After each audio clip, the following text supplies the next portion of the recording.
नमस्कार दोस्तों, IITN पढ़ाई वाला में आपका स्वागत है। आज की क्लास में अर्थमेटिक प्रोग्रेशन डिस्कस करेंगे। अर्थमेटिक प्रोग्रेशन को शॉर्ट में AP कहते हैं। अर्थमेटिक प्रोग्रेशन स्टार्ट करने से पहले आप sequence, basic concepts of sequence जानना ज़रूरी है। इसके लिए IITN पढ़ाई वाला का अलग से वीडियो अवेलेबल है सीक्वेंसेस पे, उसको आप पहले एक बार देख लीजिए ताकि आपको बेसिक कॉन्सेप्ट्स ऑफ सीक्वेंसेस समझ में आ जाए, ताकि अर्थमेटिक प्रोग्रेशन समझने में आसानी रहेगी। देखिए यहाँ पर मैं आपके साथ में कुछ सीरीज़ डिस्कस कर रहा हूँ, 3 सीरीज़ डिस्कस कर रहा हूँ। उसमें आप तीनों को पहले अच्छी तरीके से समझे। 1, 4, 7, 10, 13 डॉट डॉट लगा रखा है। सेकंड में यहाँ लिखता हूँ। सेकंड आपके पास है 12, 7, 2, -3, -8 डॉट डॉट। डॉट डॉट का मतलब ये है कि it will continue. Normally 3 dot लेते हैं, ज़्यादा भी लगा देते हैं, कोई बड़ा इश्यू नहीं है, बट इन जनरल राइटिंग में आप 3 डॉट यूज करते हैं। -9, -7, -5, -3, -2, 1, 3 डॉट डॉट डॉट। अब देखिए पहले वाली जो है आपको सीक्वेंस दी हुई है उस पर डिस्कस करते हैं। इसको आप second term minus first term निकालिए। 4 - 1 3 मिलेगा। 7 - 4 आपके पास 3 मिलेगा। 10 - 7 3 मिलेगा। 13 - 10 3 मिलेगा। इसका मतलब ये है कि दो सक्सेसिव टर्म्स के बीच में जो डिफरेंस है वो डिफरेंस आपके यहाँ पर 3 आ रहा है। इसको हम कॉमन डिफरेंस ऑफ AP कहेंगे। कॉमन डिफरेंस ऑफ AP की फर्स्ट टर्म है, उसको A = 1 लिख देते हैं। इसको आप A1 भी ले सकते हैं, A भी लिख लें, कोई इश्यू नहीं है। नॉर्मली A1 ले लेते हैं या A लिख देते हैं। नेक्स्ट देखिए 7, आपको इसको किस तरीके से आइडेंटिफाई करना है कि गिवन सीक्वेंस आपके पास अर्थमेटिक प्रोग्रेशन है या नहीं। आप next term minus previous term निकालें। अगर वो डिफरेंस कांस्टेंट बना हुआ है तो गिवन सीक्वेंस अर्थमेटिक प्रोग्रेशन होगी। अब देखिए यहाँ से 7 - 12 करिए आप। 7 - 12 = -5 है। इसको आप ऐसे भी लिख सकते हैं, 2 - 7 भी कर सकते हैं। इसको -3 - 2 भी कर सकते हैं। इसको -8 -2 करें। इसको -8 - 2 करें। तो सभी केसेस में आपको देखिए 2 - 7 भी -5 होगा, -3 - 2 भी -5 होगा, -8 ये 3 है, -8 - 3 भी आपके पास -5 होगा। इसकी फर्स्ट टर्म 12 है। ये एक ऐसी अर्थमेटिक प्रोग्रेशन है जिसकी फर्स्ट टर्म 12 है और कॉमन डिफरेंस -5 है। ये एक ऐसी अर्थमेटिक प्रोग्रेशन है जिसका कॉमन डिफरेंस 3 है और फर्स्ट टर्म 1 है। सिमिलरली आप यहाँ देखिए D = -7 -9 लिखिए। ये +9 हो गया है, -7 है तो 2 रह गया। इसको देखिए आप -5 -7 भी लिख सकते हैं, तो ये भी 2 रहेगा आपके लिए। तो इस तरीके से अगर आप कैलकुलेट करेंगे तो आपको ये पता लगेगा कि next term minus previous term जो है 2 आ रहा है। इसका मतलब इसका कॉमन डिफरेंस है वो 2 है और इसकी फर्स्ट टर्म जो है वो -9 है। तो ये एक ऐसी अर्थमेटिक प्रोग्रेशन है जिसका कॉमन डिफरेंस 2 है और फर्स्ट टर्म -A9 है। तो बेसिकली अर्थमेटिक प्रोग्रेशन के अंदर दो सक्सेसिव टर्म्स का डिफरेंस हमेशा कांस्टेंट बना रहता है। Next term minus previous terms का डिफरेंस कैलकुलेट करेंगे, वो अर्थमेटिक प्रोग्रेशन का कॉमन डिफरेंस कहलाएगा। अर्थमेटिक प्रोग्रेशन का कॉमन डिफरेंस पॉजिटिव भी हो सकता है, नेगेटिव भी हो सकता है, सम फ्रैक्शनल वैल्यूज भी हो सकती है। और फर्स्ट टर्म जो है वो आपको गिवन रहेगी। फर्स्ट टर्म के बाद में नेक्स्ट टर्म्स आप इसकी कंटिन्यूटी में कंप्यूट कर सकते हैं। तो देखिए जैसे जनरल AP में लिखने की कोशिश कर रहा हूँ कि जनरल अर्थमेटिक प्रोग्रेशन में कैसे लिख सकता हूँ। लेट अस सपोज दैट आपके पास A first term of AP है। फर्स्ट टर्म ऑफ AP आप लेके चल रहे हैं, first term of arithmetic progression. D common difference of arithmetic progression है, कॉमन डिफरेंस ऑफ AP है, कॉमन डिफरेंस ऑफ AP है।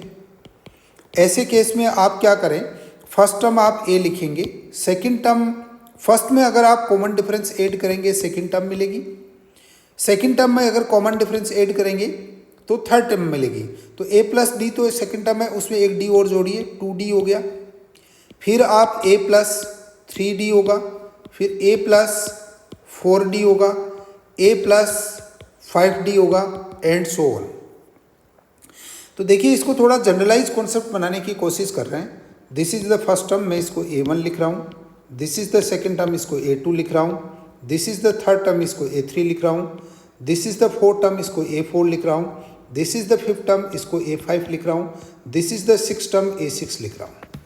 आप इसमें थोड़ा सा आइडेंटिफाई करने की कोशिश करिएगा, हर टर्म के अंदर फर्स्ट टर्म कॉमन है।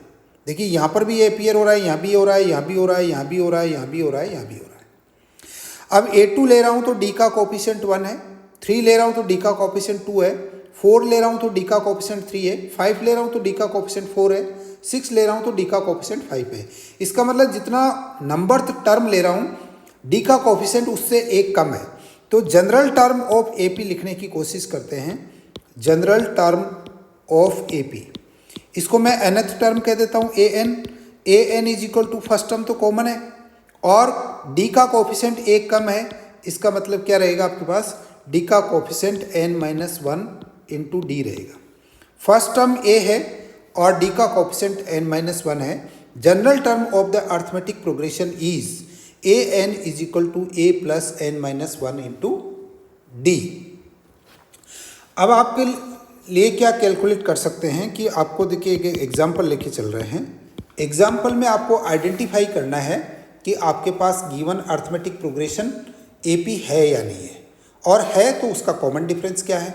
और अगर कॉमन डिफरेंस आपको पता लग गया जनरल AP है तो ये भी आपसे कैलकुलेट करवा सकते हैं कि इसका पर्टिकुलर टर्म कैलकुलेट करिए।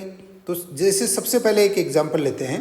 आपको एक सीक्वेंस गिवन है 2, 4, 6, 8, 10। पहला सवाल आपसे ऑब्जेक्टिव में ऐसे रहेगा कि दिस सीक्वेंस इज, ऑब्जेक्टिव आएगा arithmetic progression, geometric progression, harmonic progression, all of the above, none of the above, इस टाइप का प्रॉब्लम रहेगा। तो आप इस सीक्वेंस को आइडेंटिफाई करें। ज्योमेट्रिक प्रोग्रेशन और हार्मोनिक प्रोग्रेशन अगली क्लास में डिस्कस करेंगे। अभी देखिए सबसे इंपॉर्टेंट इश्यू है कॉमन डिफरेंस कैलकुलेट करिए, और वो अगर कांस्टेंट बना हुआ तो अर्थमेटिक प्रोग्रेशन होगा। 4 - 2 2 हो गया, 6 - 4 2 हो गया, 8 - 6 2 हो गया, 10 - 8 2 हो गया। तो ये कॉमन डिफरेंस 2 है। इसका मतलब given AP, given sequence is arithmetic progression. एक इस टाइप की प्रॉब्लम आपको इन जनरल कंडीशंस मिलेगी। नेक्स्ट प्रॉब्लम देखिए आप। नेक्स्ट प्रॉब्लम में आपको ये दे दिया कि आपके पास एक सीक्वेंस गिवन है 11, 7, 3, -1, और वो ये कह रहे हैं इज एन AP है। अब आप क्या करें, इसका जो है कॉमन डिफरेंस कैलकुलेट करें। फाइंड डी फाइंड आउट करना है, तो डी कैसे निकालेंगे। 7 - 11 इज इक्वल टू -4 हो गया। अब देखिए आप एक काम और करें, 3 - 7 इज इक्वल टू -4 हो गया। इसका मतलब कॉमन डिफरेंस कितना है, 4 है। समटाइम्स ट्रिकी क्वेश्चंस में क्या होता है कि ये आपको देते हैं कि सीक्वेंस है और AP है या नहीं, ये आइडेंटिफाई करने के लिए आप 2-3 टर्म्स का कॉमन डिफरेंस कैलकुलेट करके उसको वैलिडेट कर लें। अदरवाइज आप क्या है उसको प्रॉपर वे में आइडेंटिफाई कर नहीं पाएंगे और आपका प्रॉब्लम गलत हो सकता है। देखिए यहाँ पर आपको ये दे रखा है कि an is equal to 4n + 5 है। अब आप गिवन AP जो है, गिवन सीक्वेंस AP है या नहीं है ये आइडेंटिफाई करना है। तो कॉमन डिफरेंस कैलकुलेट करने के लिए आप क्या करते हो, एक आगे की टर्म माइनस पीछे की टर्म लेते हो। तो मैं पहले तो इससे एक आगे की टर्म निकालूं जिसमें 4 जहाँ जहाँ n है वहाँ वहाँ n+1 पुट करूँगा, इज इक्वल टू 4n + 4 हो गया +5 हो गया। तो an+1 जो है आपके पास 4n + 9 हो गया। अब देखिए कॉमन डिफरेंस जो कैलकुलेट होता है वो n+1 माइनस an है। तो आप 4n + 9 लिखेंगे, -4n + 5 करेंगे, और common difference d is equal to आपके पास 4 हो गया। देखिए 4, ये वाला जो है 4n है एक्चुअली, 4n + 9 -4n + 5 तो 9 माइनस 5 इज इक्वल टू 4 रह गया। कॉमन डिफरेंस 4 कांस्टेंट है, इसका मतलब गिवन अर्थमेटिक प्रोग्रेशन जो है वो गिवन सीक्वेंस अर्थमेटिक प्रोग्रेशन है। अगर ये आपका कॉमन डिफरेंस डी कांस्टेंट नहीं आता और एन डिपेंडेंट आ जाता तो गिवन सीक्वेंस अर्थमेटिक प्रोग्रेशन नहीं होती। अब नेक्स्ट एक एग्जांपल और लेते हैं। अर्थमेटिक प्रोग्रेशन के बेसिक कॉन्सेप्ट आपको वेरी क्लियर हो जाने चाहिए कि आपके पास एक ऐसी एपी लिखनी है जिसका फर्स्ट टर्म जो है 10 है और कॉमन डिफरेंस 3 है। तो मेरे हिसाब से आप क्या करें कि देखिए इसके अंदर अपन ने एक अर्थमेटिक प्रोग्रेशन का सीक्वेंस ये होगा। तो ए प्लस डी, ए प्लस 2d, ए प्लस 3d, ए प्लस 4d, ए प्लस 5d आप अर्थमेटिक प्रोग्रेशन लिख सकते हैं। प्रॉब्लम इस तरीके से होगा, first term is this, common difference is this, arithmetic progression है, उसमें ए बी सी डी में अर्थमेटिक प्रोग्रेशन लिखी हुई होगी, आपको आइडेंटिफाई करना है। तो देखिए इसके अंदर पहली टर्म तो होगी a1 इज इक्वल टू 10, दूसरी term a2 is equal to a plus D होगी, इज इक्वल टू 10 प्लस 3 होगा, इज इक्वल टू 13 हो गया। सेकेंड टर्म जो होगी वो थर्ड टर्म 10 प्लस 2d होगी, तो 10 प्लस 3 इंटू 2 हो गया, इज इक्वल टू 16 हो गया। वैसे आप सीक्वेंसली लिख सकते हैं, 16 में 3 19 हो गया, फिर a5 19 प्लस 3 22 हो गया, एंड सो। ये आप इस तरीके से अर्थमेटिक प्रोग्रेशन लिख सकते हैं। इस टाइप की प्रॉब्लम जो है वो आपके पास क्लियर हो गई। आपको जो फर्स्ट टर्म कैलकुलेट करना आ गया, सेकंड टर्म एपी राइट करना हो गया और कॉमन डिफरेंस फाइंड आउट करना हो गया। अगर आपको कॉमन डिफरेंस और फर्स्ट टर्म गिवन है तो आप अर्थमेटिक प्रोग्रेशन लिख सकते हैं। अब देखिए जो जनरल फार्मूला आपने कैलकुलेट किया था nth term of the AP, इससे रिलेटेड भी प्रॉब्लम्स रहती है, लेकिन उससे पहले मैं आपको एक और जनरल फार्मूला लिखने की कोशिश करता हूँ, जिसके अंदर आपको लास्ट टर्म के टर्म्स में, जैसे मान लीजिए कि अर्थमेटिक प्रोग्रेशन आपने कुछ ली, राइट, और उसमें आपने फर्स्ट टर्म ए लिखा, सेकंड टर्म आपके पास जो है a प्लस डी हुआ, third term a plus 2d हो गया, ऐसे करके कुछ लास्ट टर्म आपके पास रही होगी, l हो गई। अगर लास्ट टर्म जो दे रखी है तो उस केस में nth टर्म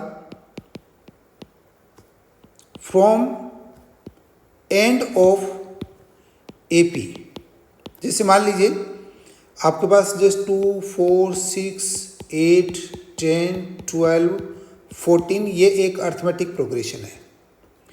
यहाँ आपको जैसे ये पहली टर्म थी, दूसरी तीसरी चौथी पांचवी छठी चल रही थी, इधर से राउंड ऑपोजिट डायरेक्शन से कैलकुलेट करिए, पहली दूसरी तीसरी चौथी पांचवी, ऐसे मीन्स आपको nth टर्म फ्रॉम एंड लिखनी है।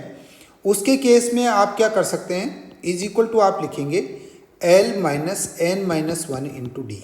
L is the last term, last term कहाँ से होगी, जो भी आपको मान लीजिए कि 1 2 3 4 5 6 7 है, ये 7 टर्म्स की एपी है, इसके अंदर लास्ट टर्म 14 है, तो एल आपके पास 14 होगी। फिर एंड से आप कैलकुलेट करेंगे, कॉमन डिफरेंस आप जैसे एज यूजुअल कैलकुलेट करते हैं वही रहेगा।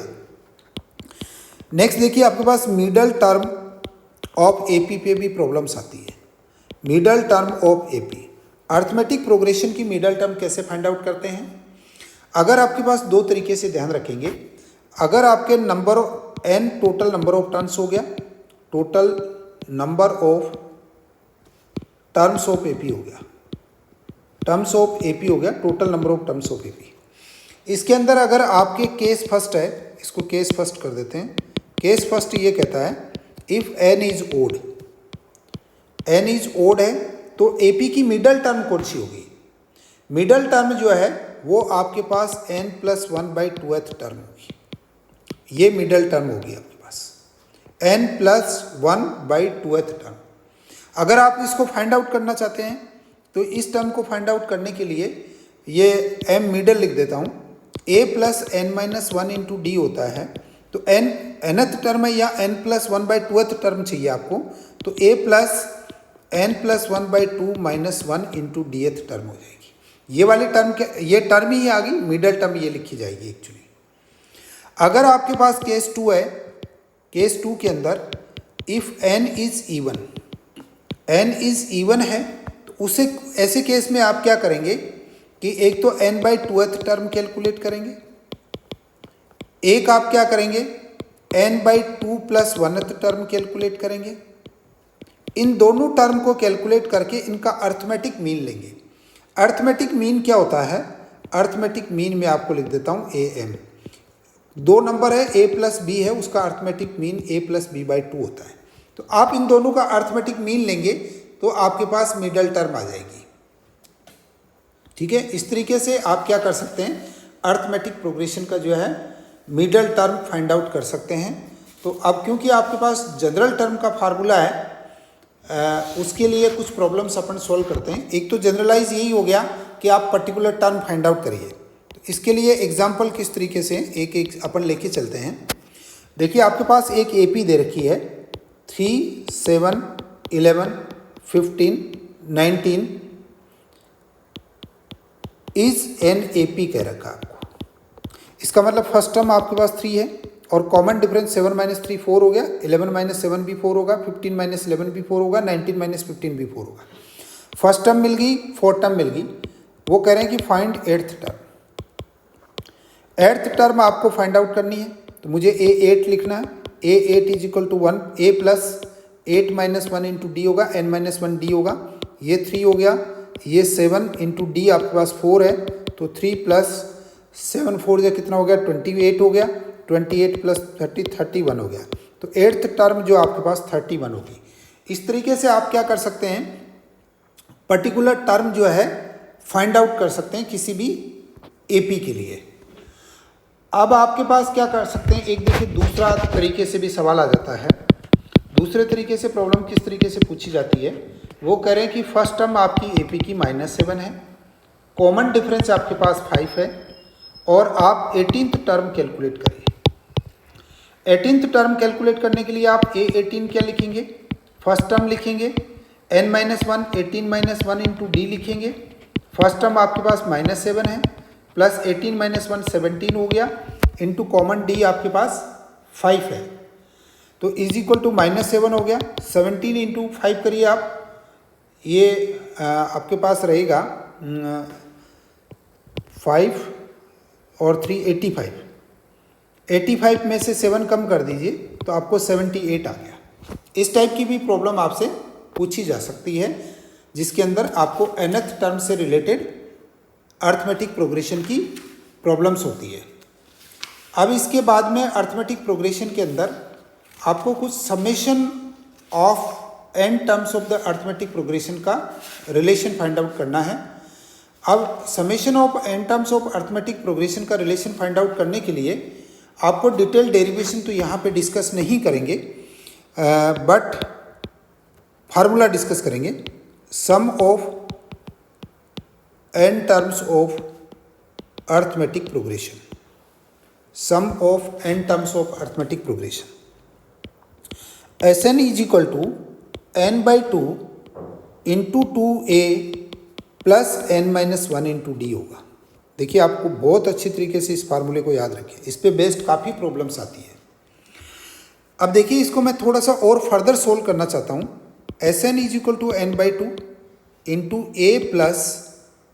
a + n - 1 × D। देखिए मैंने कुछ भी नया नहीं किया है, 2a को a + a लिखा है। बट अब इसके अंदर देखिए ये एक nth टर्म है मेरे पास। मान लीजिए मैं एपी में टोटल टर्म ही n लेके चल रहा हूँ, क्योंकि मुझे समेशन n टर्म्स का कैलकुलेट करना है। मैं लास्ट टर्म ही nth ले रहा हूँ, तो ये मेरे पास लास्ट टर्म l होगी, क्योंकि nth term a + n - 1 D होगा। तो समेशन ऐसे भी लिखा जा सकता है, Sn = n/2 a + l, a + l। ये आप n यहाँ पे टोटल नंबर ऑफ टर्म्स होगी, l last term of AP होगी, लास्ट टर्म ऑफ एपी। उस केस में जिसकी लास्ट टर्म आप n ले रहे हो, l ले रहे हो, उसके लिए उस एपी में total number of terms n होगा, टर्म्स n होगा। तो एपी है वो n टर्म्स की एपी है, तो आप a + l/2 का इंटू n/2 कर दीजिए। ये आपके पास समेशन कैलकुलेट करने का रिलेशन हो गया। अब देखिए इसमें मैं कुछ प्रॉब्लम्स डिस्कस कर रहा हूँ। फर्स्ट प्रॉब्लम आप डिस्कस करिए, find sum of first n terms of AP.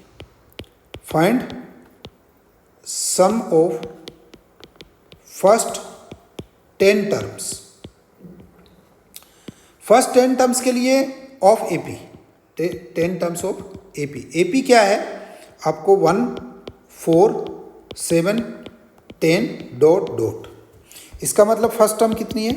एक कॉमन डिफरेंस क्या? 4 - 1 3, 7 - 4 3, 10 - 7 3। मुझे 10 टर्म्स का सम चाहिए, तो S10 लिखूंगा। S10 is equal to n/2, तो 10/2 लिखूंगा, इंटू 2 इंटू ए फर्स्ट 1 हो गया, प्लस 10 - 1 इंटू D3 हो गया, इज इक्वल टू 5, 2 प्लस 10 - 1 9 हो गया, 9 इंटू 3 हो गया, 9 3 जे कितना होगा आपके पास? 27 हो गया, इज इक्वल टू कितना होगा? इसको आप लिख लीजिए, 29 होगा, 5 इंटू 29 हो जाएगा। ठीक है, अब इसको आप फर्दर सोल्व कर लीजिए। जैसे 9 5 जे कितना हुआ? 45, और 5 10 और 14 144 आपके पास फर्स्ट 10 टर्म्स का समेशन रहेगा। इस तरीके से आप फर्स्ट n टर्म्स का जो है समेशन फाइंड आउट कर सकते हैं। नेक्स्ट देखिए, एक और इसमें एग्जांपल डिस्कस करते हैं। इस पे काफ़ी प्रॉब्लम्स आती है, तो आप इसको नेक्स्ट एग्जांपल लिखिए। आपके पास एक सीक्वेंस गिवन है 3 8 13 18, ठीक है ना? इस तरीके की एक सीक्वेंस है। आपको फाइंड आउट करना है sum of first 12 terms. First 12 terms के लिए आपको a तो 3 है, d आपके लिए 8 - 3 5 हो गया, 13 - 8 भी 5 है, 18 - 13 भी 5 है। तो a12 इज इक्वल टू मैं क्या करूँगा? 12/2 करूँगा, n/2 है, इंटू 2 इंटू a3 हो गया, प्लस 12 - 1 इंटू 5 हो गया, इज इक्वल टू ये 6 हो गया, 12/2 6 हो गया, 6 प्लस 11 5 55 हो गया आपके लिए। 55 इज इक्वल टू 6 इंटू 55 और 61 हो गया, इज इक्वल टू आपके पास क्या हो गया? 6 इंटू 36 हो गया। तो a12 is equal to, this is not the 12th term, basically this is the sum of 12 terms, sorry, sum of first 12 terms. Next देखिए, एक प्रॉब्लम और सॉल्व करते हैं इसके अंदर। इसके अंदर देखिए आपके पास एक अर्थमेटिक प्रोग्रेशन है, उसका जो फर्स्ट टर्म है a1 5 गिवन है, एंड 32nd टर्म आपके पास 98 गिवन है। आपको ये कह रहे हैं कि find sum of first 32 terms. यहाँ पे लास्ट टर्म है, ये फर्स्ट टर्म है। जब आपको लास्ट टर्म और फर्स्ट टर्म दे रखा है, तो उस केस में n/2 into a plus l वाला फार्मूला लगाएंगे, इज इक्वल टू 32/2 है, इंटू a 5 है, प्लस 98 हो गया, इज इक्वल टू ये 16 हो गया, इंटू 5 प्लस 98 कितना हो गया? 103 हो गया। इसको अगर आप सोल्व करेंगे तो 1648 आ जाएगा। इस तरीके से आपको फर्स्ट टर्म और लास्ट टर्म के अकॉर्डिंग जो है प्रॉब्लम सोल्व करनी है, उसको किस तरीके से सोल्व करेंगे। अब देखिए, इसमें कुछ आपको प्रॉब्लम्स उस टाइप की भी देते हैं जिसके अंदर लैंग्वेज में आपको कुछ दे रखा है, और उस लैंग्वेज की आपको एक अर्थमेटिक प्रोग्रेशन बनानी पड़ेगी। उस लैंग्वेज के अंदर अर्थमेटिक प्रोग्रेशन बनाएंगे आप, उसको अर्थमेटिक प्रोग्रेशन के पॉइंट ऑफ व्यू से सोचेंगे, और फिर उसके हिसाब से आप लिखेंगे कि बेसिकली आपको प्रॉब्लम के अंदर चाह क्या रहा है। तो देखिए, इसके अंदर एक मैं सिंपल सी प्रॉब्लम सोल्व करने की कोशिश कर रहा हूँ, कैसे जो है न्यूमेरिकल एग्जाम्पल्स एक्चुअली सोल्व किए जाते हैं। In the contract for a construction work, penalties have been specified for late termination of work within a certain time. जैसे कोई एक सेट ऑफ वर्क किसी कॉन्ट्रैक्टर को दिया है, और उस कॉन्ट्रैक्टर को जैसे ही मान लीजिए कि 1 महीने के लिए काम दिया है कि you have to finish this work in 1 month. एक सिंपल सी बात मान लीजिए कि आप एक घर बना रहे हैं, और घर बनाने का आपने उसको टाइम पीरियड दिया है कि 3 मंथ्स में आप घर बना के तैयार कर दीजिए। अगर वो 3 मंथ्स के ऊपर आपको टाइम लेता है, जैसे 3 मंथ 1 डे ले लिया, तो 1 डे की पेनल्टी आप इम्पोज कर रहे हैं। अगर 3 मंथ 2 डे ले लिया, तो 2 डेज की पेनल्टी इम्पोज कर रहे हैं। मीन्स स्पेसिफाइड टाइम के ऊपर जितना टाइम लग रहा है उसकी पेनल्टी लग रही है। वो ये कह रहे हैं कि फर्स्ट जो ऊपर डे जाएगा, जैसे 3 मंथ का अपन 90 डेज लेते हैं, 90 डेज़ की बजाय अगर वो 91 डेज़ में करता है तो उस एक पर्टिकुलर डे का जो पेनल्टी लगा है उसको ₹200 लगा है, ये ₹200 है। अगर वो सेकेंड डे और जाता है मीन्स 92 डेज़ में करता है तो जो नेक्स्ट वन मोर डे लगा उसके लिए 250 पेनल्टी लगेगी फॉर वन डे। उसके बाद में मान लीजिए वो 3 डेज़ में अगर 3 ओवर डेज में करता तो तीसरे दिन की पेनल्टी ये लगेगी। मान लो वो आपको चौथा दिन ले लेता है एक्स्ट्रा तो चौथे दिन की पेनल्टी 350 होगी एंड सो ऑन। तो जैसे मान लीजिए अगर वो आपका टोटल वर्क कंप्लीट करता है 93 डेज में तो 91 की 200 थी, 250 92 की होगी, ये हो गया। तो ये आपका 750 रुपीज़ एक्स्ट्रा उस पर पेनल्टी इम्पोज कर रहा है। तो अब उसमें ये कह रहा है कि इस तरीके से एवरी डे के लिए पेनल्टी 50 रुपीज़ से इंक्रीज होती जा रही है और वो कह रहे हैं कि 10 दिन ज़्यादा लेता है तो टोटल पेनल्टी कॉन्ट्रैक्टर पे कितनी लग जाएगी। क्लियर हो गया कि अगर वो 10 डेज एक्स्ट्रा लेता है तो 10 डेज के लिए आपको टोटल पेनल्टी उसको कितनी देनी पड़ेगी, उसके लिए आप फाइंड आउट करिए। तो देखिए मेरे हिसाब से अगर इसको मैं एक सीक्वेंस को एनालिसिस करने की कोशिश करता हूँ, इसमें 250 जैसे 250 माइनस 200 50 आया, 300 माइनस 250 50 आया, 350 माइनस 300 50 आया। इसका मतलब एक कॉमन डिफरेंस आपके पास क्या आ रहा है 50 आ रहा है और फर्स्ट टर्म कितनी आ रही है 200 आ रही है। तो आपको 10 डेज के लिए कॉन्ट्रैक्टर को पेनल्टी कितनी पे करनी है, तो हर 10 डेज की जो टोटल पेनल्टी लगेगी उसका समेशन करना है। मीन्स हमें क्या करना है, एक ऐसी अर्थमेटिक प्रोग्रेशन का समेशन करना है जिसका फर्स्ट टर्म 200 है और कॉमन डिफरेंस d है और टोटल 10 टर्म्स कर लेना है, n इज इक्वल टू 10 है। तो Sn इज इक्वल टू क्या होता है n/2 into 2a plus n-1 into D होगा। आप यहाँ पे 10 लिखिए, 10/2 हुआ इंटू 2 इंटू a हुआ, ये 200 हो गया। प्लस आप क्या करें 10-1 लिखिए इंटू डी आपके पास 50 हो गया। इसको सॉल्व कर लीजिए, 5 हो गया इंटू ये 400 है प्लस 9 है इंटू 50 है।